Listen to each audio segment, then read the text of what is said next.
Razi visions, the guide of madrasa students.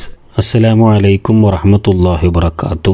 സമസ്ത പൊതുപരീക്ഷ എഴുതുന്ന വിദ്യാർത്ഥികൾക്ക് വേണ്ടി ഓരോ വിഷയങ്ങളിലെയും ഇമ്പോർട്ടൻ്റ് പോയിന്റുകളും പരീക്ഷയ്ക്ക് പ്രധാനമായും ചോദിക്കുന്ന കാര്യങ്ങളൊക്കെ ഉൾപ്പെടുത്തി തയ്യാറാക്കിയ ഒരു വീഡിയോ ആണ് നിങ്ങളുടെ മുന്നിലുള്ളത്. വീഡിയോയിലേക്ക് നിങ്ങളെ ഹൃദ്യമായി സ്വാഗതം ചെയ്യുന്നു. ചാനൽ ആദ്യമായി കാണുന്നവർ സബ്സ്ക്രൈബ് ചെയ്യാൻ വേണ്ടി ശ്രദ്ധിക്കുക. പൊതുപരീക്ഷാ വിദ്യാർത്ഥികൾക്ക് വേണ്ടി നിരവധി വീഡിയോകൾ നമ്മൾ ചെയ്യുന്നുണ്ട്. എല്ലാ വീഡിയോകളും അടങ്ങിയ പ്ലേലിസ്റ്റിൻ്റെ ലിങ്ക് ഡിസ്ക്രിപ്ഷൻ ബോക്സിൽ കൊടുക്കുക. എല്ലാ വീഡിയോകളും നിങ്ങൾക്ക് അതിൽ നിന്ന് ലഭിക്കുന്നതാണ്. നിങ്ങളുടെ പഠനത്തിന് വേണ്ടി അത് ഉപയോഗപ്പെടുത്തുക. ഈ വീഡിയോയിൽ 7ാം ക്ലാസ്സിലെ ദുറൂസുൽ ഇഹ്സാൻ എന്ന വിഷയത്തിലെ പ്രധാനപ്പെട്ട പോയിൻറ്റ്സുകൾ കാര്യങ്ങളാണ് നോക്കുന്നത്. ഇവിടെ ഒന്നാമത്തെ പാഠത്തിൽ നിന്ന് വളരെ പ്രധാനപ്പെട്ടൊരു കാര്യമുണ്ട്. അഥവാ ഈമാനിൻ്റെ മാധുര്യം എത്തിക്കുന്ന 3 കാര്യങ്ങൾ പറയുന്നുണ്ട്. ഈമാനിൻ്റെ മാധുര്യം എത്തിക്കുന്ന 3 കാര്യങ്ങൾ. അത് അറബിയും പറയുന്നുണ്ട്, അർത്ഥവും പറയുന്നുണ്ട്. ഇവിടെ അറബി മാത്രമാണ് പറയുന്നത്, അർത്ഥം മാത്രമാണ് പറയുന്നത്. അറബി നിങ്ങൾ പഠിച്ചിട്ടുണ്ടാവും. എന്താണ്? 1 അയ്യക്കൂന അല്ലാഹ വറസൂലഹു അഹബ്ബ ഇലൈഹി മിമ്മാ സിവാഹുമാ എന്നാണ്. അതിൻ്റെ അർത്ഥമാണ് ഇവിടെ കൊടുത്തിട്ടുള്ളത്. അള്ളാഹുവിനെയും അവൻ്റെ റസൂലിനെയും മറ്റെല്ലാത്തിനേക്കാളും സ്നേഹിക്കുക. അതാണ് ഒന്നാമത്തത്. രണ്ടാമത്തത് അയ്യുഹിബ്ബൽ മർഅ ലാ യുഹിബ്ബുഹു ഇല്ലല്ലാ എന്നാണ് അതിലെ രണ്ടാമത്തെ കാര്യം. അതിൻ്റെ അർത്ഥമാണ് അള്ളാഹുവിന് വേണ്ടി മറ്റൊരാളെ സ്നേഹിക്കുക. പിന്നെ മൂന്നാമത്തത് എന്താ നമ്മൾ പഠിച്ചത്? യക്റഹ അൻ യഊദ ഫിൽ കുഫ്രി കമാ യക്റഹു അൻ യുഖ്ദഫ ഫിന്നാർ എന്നാണ്. അതിൻ്റെ അർത്ഥമാണിത്. അവനെ തീയിലെറിയപ്പെടുന്നത് എത്ര വെറുക്കുന്നുവോ അതിനേക്കാൾ കാഫിറായി പോകുന്നതിനെ വെറുക്കുക. പരീക്ഷയ്ക്ക് ചോദിക്കുകയാണെങ്കിൽ അറബി മാത്രം എഴുതാം, അല്ലെങ്കിൽ അർത്ഥം മാത്രം എഴുതാം. എന്തായാലും കുഴപ്പമില്ല, രണ്ടും കൂടി എഴുതേണ്ട ആവശ്യമില്ല. അപ്പോൾ ഈമാനിൻ്റെ മാധുര്യം എത്തിക്കുന്ന 3 കാര്യങ്ങൾ: 1 അള്ളാഹുവിനെയും അവൻ്റെ റസൂലിനെയും മറ്റെല്ലാത്തിനേക്കാളും സ്നേഹിക്കുക. 2 അള്ളാഹുവിന് വേണ്ടി മറ്റൊരാളെ സ്നേഹിക്കുക. 3 അവനെ തീയിലെറിയപ്പെടുന്നത് എത്ര വെറുക്കുന്നുവോ അതിനേക്കാൾ കാഫിറായി പോകുന്നതിനെ വെറുക്കുക. ഇതാണ് ഈമാനിൻ്റെ മാധുര്യം എത്തിക്കുന്ന 3 കാര്യങ്ങൾ. ഇനി അടുത്തൊരു കാര്യം 3ാമത്തെ പാഠത്തിൽ പറഞ്ഞതാണ്. 3ാമത്തെ പാഠത്തിൽ മദ്ഹബുകളും ത്വരീഖത്തുകളെ കുറിച്ചൊക്കെ പറഞ്ഞിരുന്നു. അതിൽ മദ്ഹബുകൾ ആദ്യം പറയാം. 4 മദ്ഹബുകളാണുള്ളത്. 1 ഹനഫി, 2 മാലിക്കി, 3 ഷാഫിഈ, 4 ഹംബലി. അഥവാ കർമ്മപരമായി 4 മദ്ഹബുകൾ നമ്മൾ പഠിച്ചിരുന്നു. പിന്നെ അതുപോലെ തന്നെ വിശ്വാസപരമായുള്ള 2 ത്വരീഖത്തുകൾ അതും ഇവിടെ പറയുന്നുണ്ട്.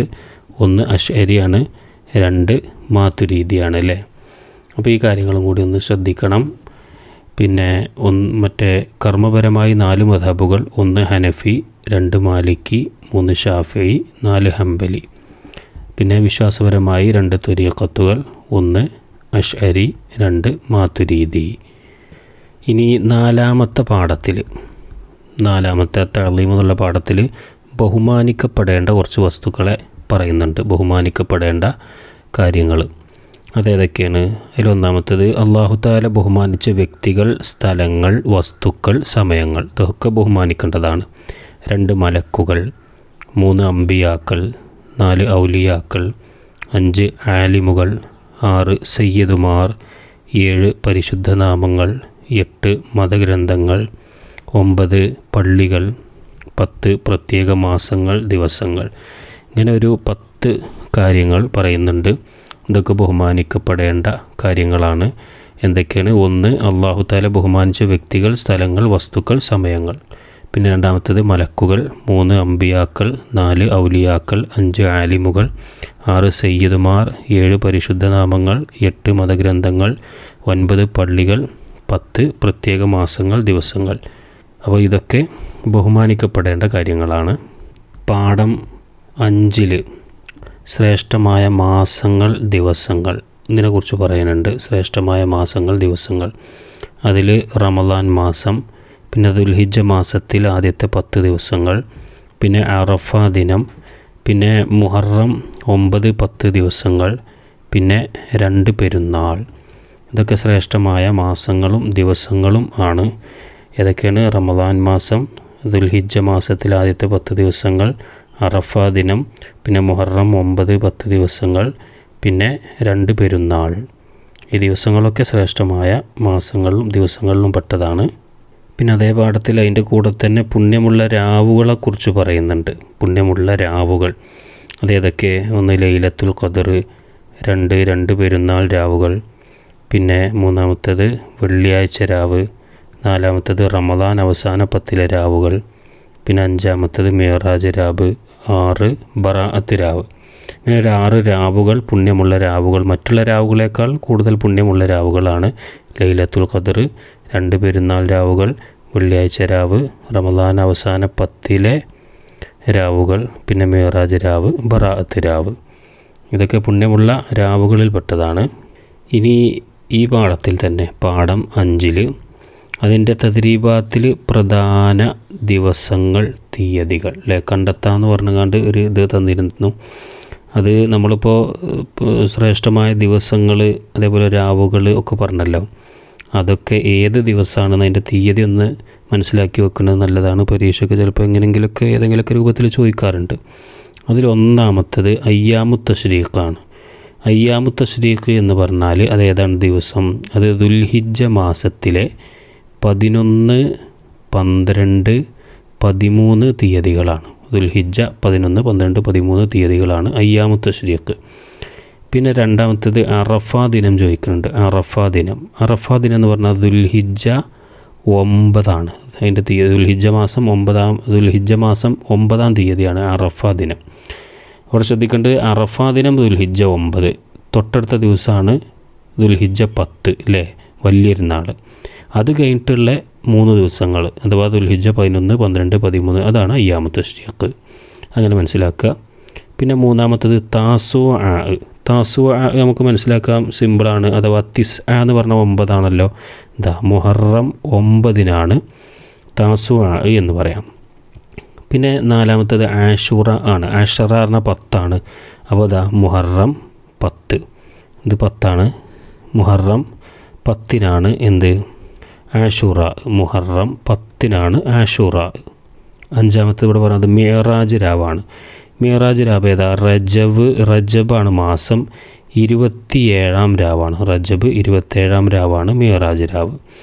ഇനി ആറാമത്തേത് ബറാഅത്ത് രാവാണ് ഇവിടെ പറയുന്നത്. ബറാഅത്ത് രാവ് ഷഅബാൻ 15 രാവാണ്. ഷഅബാൻ 15 ആ രാവിനാണ് ബറാഅത്ത് രാവ് എന്ന് പറയാം. അപ്പോൾ അയ്യാമു തശ്രീഖ് പറഞ്ഞാൽ ദുൽഹിജ്ജ 11, 12, 13 ദിവസങ്ങളാണ്. അറഫാ ദിനം എന്ന് പറഞ്ഞാൽ ദുൽഹിജ്ജ 9, താസുആ പറഞ്ഞാൽ മുഹറം 9, ആഷുറ പറഞ്ഞാൽ മുഹറം 10, മിഅ്റാജ് രാവ് എന്ന് പറഞ്ഞാൽ റജബ് 27 രാവാണ്. പിന്നെ ബറാഅത്ത് രാവ് പറഞ്ഞാൽ ഷഅബാൻ 15 രാവാണ്. ഇതും കൂടി മനസ്സിലാക്കുക. ഇനി ആറാമത്തെ പാഠത്തിൽ പാഠം 6 തുറുക്കുൽ ഖൈർ എന്ന ആ പാഠമാണല്ലോ. നന്മയുടെ വഴികൾ കുറേ എണ്ണം പറയുന്നുണ്ടല്ലേ. നന്മയുടെ വഴികൾ അതൊന്ന് നോക്കി വെക്കുക. എന്താണ്? പ്രസന്നമായ മുഖത്തോടെ തൻ്റെ സഹോദരനെ കാണുക. 2 രണ്ടാൾക്കിടയിൽ നീതി ചെയ്യുക. 3 ഒരാളെ വാഹനത്തിൽ കയറാൻ സഹായിക്കുക. 4 അവൻ്റെ ലഗേജ് കയറ്റി കൊടുക്കുക. 5 നല്ല നിലയിൽ സംസാരിക്കുക. 6 നിസ്കരിക്കാൻ നടന്നു പോവുക.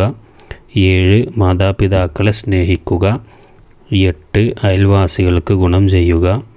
9 വഴിയിലെ ബുദ്ധിമുട്ടുകൾ നീക്കുക. 10 തന്നെ കൊണ്ട് മറ്റൊരാൾക്ക് ശല്യമില്ലാതിരിക്കുക. 11 സൽക്കർമ്മം കൊണ്ട് കൽപ്പിക്കുക. 12 തിന്മ തടയുക.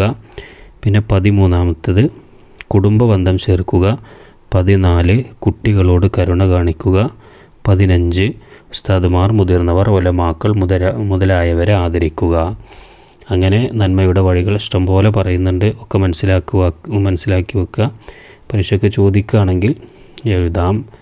പിന്നെ ഇതിങ്ങനെ കുറേ എണ്ണം എഴുതാനൊന്നും വന്നോളൊന്നുമില്ല. വേറെ ഏതെങ്കിലുമൊക്കെ രൂപത്തിൽ തെറ്റ് ശരിയാക്കാനോ അല്ലെങ്കിൽ ശരിയായവ തിരഞ്ഞെടുക്കാനോ അങ്ങനെയൊക്കെ പല രൂപത്തിലും വരാൻ ചാൻസ് ഉള്ളതാണ്. അപ്പോൾ ഏതൊക്കെയെന്ന് മനസ്സിലാക്കി വെക്കുക. ഇനി 9ാമത്തെ പാഠത്തിൽ അഥവാ അൽ ജീറാൻ എന്നുള്ള പാഠമാണ്. അയൽവാസികളെ കുറിച്ച് കണ്ടല്ലോ. അതിലൂടെ പറയുന്ന കാര്യം അയൽപ്പക്ക ബന്ധത്തിൽപ്പെട്ട കാര്യങ്ങളാണ് പറയുന്നത്. അയൽപ്പക്ക ബന്ധത്തിൽപ്പെട്ട കാര്യങ്ങൾ. അതിലൊന്ന് അവരെ സന്ദർശിക്കണം. 2 വിവരങ്ങൾ അന്വേഷിക്കണം. 3 ദുഃഖത്തിലും സന്തോഷത്തിലും പങ്കുചേരണം. 4 അവരെ സഹായിക്കണം. 5 അവർക്ക് വിഷമങ്ങൾ ഒന്നുമില്ലെന്ന് ഉറപ്പുവരുത്തണം. 6 നാം വല്ലതും വിൽക്കുകയാണെങ്കിൽ അവർക്ക് ആവശ്യമുണ്ടോ എന്ന് ചോദിക്കണം. അപ്പോൾ അയൽപക്ക ബന്ധത്തിൽപ്പെട്ട കാര്യങ്ങൾ: 1 അവരെ സന്ദർശിക്കണം, വിവരങ്ങൾ അന്വേഷിക്കണം, ദുഃഖത്തിലും സന്തോഷത്തിലും പങ്കുചേരണം, അവരെ സഹായിക്കണം, അവർക്ക് വിഷമങ്ങളൊന്നുമില്ലെന്ന് ഉറപ്പുവരുത്തണം, നാം വല്ലതും വിൽക്കുകയാണെങ്കിൽ അവർക്ക് ആവശ്യമുണ്ടോ എന്ന് ചോദിക്കണം. ഇതൊക്കെ അയൽപക്ക ബന്ധത്തിൽപ്പെട്ട കാര്യങ്ങളാണ്. പിന്നെ അടുത്തത് 10ാമത്തെ പാഠത്തിൽ 4 കാര്യങ്ങൾ ഒരാൾക്ക് നൽകപ്പെട്ടാൽ ഇരുലോക നന്മ അവന് നൽകപ്പെട്ടു. ഇങ്ങനെ പറഞ്ഞുകൊണ്ട് ഒരു 4 കാര്യങ്ങൾ പറയുന്നുണ്ട്. 4 കാര്യങ്ങൾ ഒരാൾക്ക് നൽകപ്പെട്ടാൽ ഇരുലോക നന്മ അവന് നൽകപ്പെട്ടു എന്ന് പറഞ്ഞുകൊണ്ട് ഒരു 4 കാര്യങ്ങൾ. അത് നബി തങ്ങൾ പറഞ്ഞതാണ്. ആ 4 കാര്യങ്ങൾ ഏതൊക്കെ? 1 നന്ദിയുള്ള കൽബ്, അതാണ് ഒന്നാമത്തത്. 2ാമത്തത് ദിക്റ് ചൊല്ലുന്ന നാവ്, അല്ലേ? 3ാമത്തത് ക്ഷമിക്കുന്ന ശരീരം. 4ാമത്തത് അവളുടെ ശരീരത്തിലോ അവൻ്റെ സ്വത്തിലോ ഭർത്താവിനെ വഞ്ചിക്കാത്ത ഭാര്യ. ഈ 4 കാര്യങ്ങൾ ഒരാൾക്ക് നൽകപ്പെട്ടാൽ അയാൾക്ക് ഇരുലോക നന്മ അവന് നൽകപ്പെട്ടു എന്നാണ് പറയുന്നത്. എന്തൊക്കെയാണ്? നന്ദിയുള്ള കൽബ്, ദിക്റ് ചൊല്ലുന്ന നാവ്, ക്ഷമിക്കുന്ന ശരീരം, അവളുടെ ശരീരത്തിലോ അവൻ്റെ സ്വത്തിലോ ഭർത്താവിനെ വഞ്ചിക്കാത്ത ഭാര്യ. വളരെ പ്രധാനപ്പെട്ടതാണ്, പഠിച്ചു വെക്കാൻ ശ്രദ്ധിക്കുക. പിന്നെ 11ാമത്തെ പാഠത്തിൽ ഭാര്യയുടെയും ഭർത്താവിൻ്റെയും കടമകൾ പറയുന്നുണ്ട്. ഉസ്റത്തുൻ റാദിയ എന്നുള്ള പാഠത്തിൽ ഭാര്യയുടെയും ഭർത്താവിൻ്റെയും കടമകൾ എന്തൊക്കെയാണ്? ഭാര്യയുടെ ഭക്ഷണം, വസ്ത്രം, പാർപ്പിടം മുതലായവയെല്ലാം ഭർത്താവിൻ്റെ കടമകൾ. അപ്പോൾ ഒരു ഭർത്താവ് ഭാര്യയ്ക്ക് ചെയ്തു കൊടുക്കേണ്ട കടമകളാണ് ഭാര്യയുടെ ഭക്ഷണം, വസ്ത്രം, പാർപ്പിടം. ഈ ഭാര്യയുടെ കടമ ഇവിടെ താഴെ പറയുന്നുണ്ട്. ഭർത്താവിനെ പൂർണ്ണമായി അനുസരിക്കലാണ് ഭാര്യയുടെ കടമ. ഭാര്യയുടെ കടമ ഭർത്താവിനെ പൂർണ്ണമായി അനുസരിക്കൽ. ഭർത്താവ് ഭാര്യയ്ക്ക് ചെയ്തു കൊടുക്കേണ്ടതാണ് ഭാര്യയുടെ ഭക്ഷണം, വസ്ത്രം, പാർപ്പിടം. ഇതും കൂടി അതിൻ്റെ കൂടെ മനസ്സിലാക്കുക. പിന്നെ 12ാമത്തെ പാഠം 12 അന്നൗമ് എന്നുള്ള പാഠത്തിൽ ഉറക്കിൻ്റെ മര്യാദകൾ പഠിക്കുന്നുണ്ട്. ഉറക്കിൻ്റെ മര്യാദകൾ അതേതൊക്കെയാണ്? 1 മിസ്വാക്ക് ചെയ്യുക, 2 വുളൂ ചെയ്യുക, 3 വിരിപ്പ് തട്ടി വൃത്തിയാക്കുക, 4 ദിക്റുകൾ ചൊല്ലുക, 5 വലതുഭാഗത്തിൻ്റെ മേൽ ഖിബിലക്ക് നേരെ ചെരിഞ്ഞു കിടക്കുക.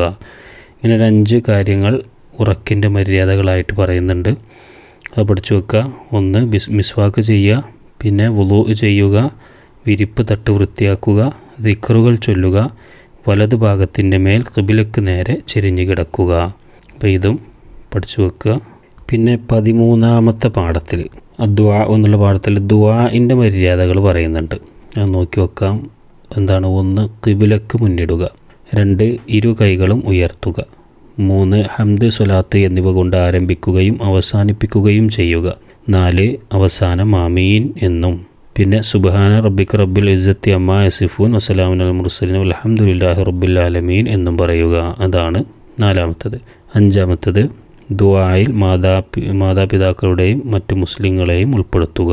ഇതൊക്കെ ഒരു ദുആഇൻ്റെ മര്യാദകളാണ്. ഇതൊക്കെയാണ്: ഖിബിലക്ക് മുന്നിടുക, ഇരു കൈകളും ഉയർത്തുക, ഹംദ് സ്വലാത്ത് എന്നിവ കൊണ്ട് ആരംഭിക്കുകയും അവസാനിപ്പിക്കുകയും ചെയ്യുക. അപ്പോൾ അതൊക്കെ ഇതേപോലെ വന്നോളണം എന്നൊന്നുമില്ല, പല രൂപത്തിലും വരാം. ഹംദ് സ്വലാത്ത് എന്നിവ കൊണ്ട് ആരംഭിക്കുകയും അവസാനിപ്പിക്കുകയും ചെയ്യേണ്ടത് എന്താണെന്ന് ചോദിക്കാം, അല്ലെങ്കിൽ അത് പൂരിപ്പിക്കാൻ വരാം, പിന്നെ യോജിപ്പിക്കാനൊക്കെ വരാൻ ചാൻസ് ഉണ്ട്. പിന്നെ 4 അവസാനം ആമീൻ എന്ന്, അല്ലേ? അതിന് ശേഷം എന്താ പറയേണ്ടത്? ഇതൊക്കെ പൂരിപ്പിക്കാനൊക്കെ വരാൻ ചാൻസ് ഉള്ളതാണ്. സുബ്ഹാന റബ്ബിക റബ്ബിൽ ഇസ്സത്തി അമ്മാ യസിഫൂൻ വസ്സലാമുൻ അലൽ മുർസലീൻ വൽഹംദുലില്ലാഹി റബ്ബിൽ ആലമീൻ. പിന്നെ 5ാമത്തത് ദുആയിൽ മാതാപിതാക്കളെയും മറ്റു മുസ്ലിങ്ങളെയും ഉൾപ്പെടുത്തുക. അതൊക്കെ ദുആഇൻ്റെ മര്യാദകളാണ്. ഈ വീഡിയോ ഇവിടെ അവസാനിക്കുകയാണ്. ഇതുപോലെ പൊതുപരീക്ഷാ വിദ്യാർത്ഥികളുടെ ഉന്നത വിജയത്തിന് വേണ്ടി വളരെ ഉപകാരപ്രദമായ വീഡിയോകൾ നമ്മൾ ചെയ്യാറുണ്ട്. നിരവധി വീഡിയോകൾ നമ്മുടെ ചാനലിലുണ്ട്. പുതിയ മോഡൽ ചോദ്യപേപ്പർ വിശകലനങ്ങൾ ഇനി വരാനുണ്ട്. എല്ലാം നിങ്ങൾക്ക് ലഭിക്കാൻ വേണ്ടി ചാനൽ ഒന്ന് സബ്സ്ക്രൈബ് ചെയ്യുക. വീഡിയോ പരമാവധി പേരിലേക്ക് ഷെയർ ചെയ്യുക. നല്ല നല്ല കമൻറ്റുകളൊക്കെ അറിയിക്കുക. പരീക്ഷകളിൽ ഉന്നതമായ വിജയം നൽകി നാഥൻ അനുഗ്രഹിക്കട്ടെ എന്ന് പ്രാർത്ഥിക്കുന്നു. അസ്സലാമു അലൈക്കും വറഹ്മത്തുള്ളാഹി വബറകാതുഹു.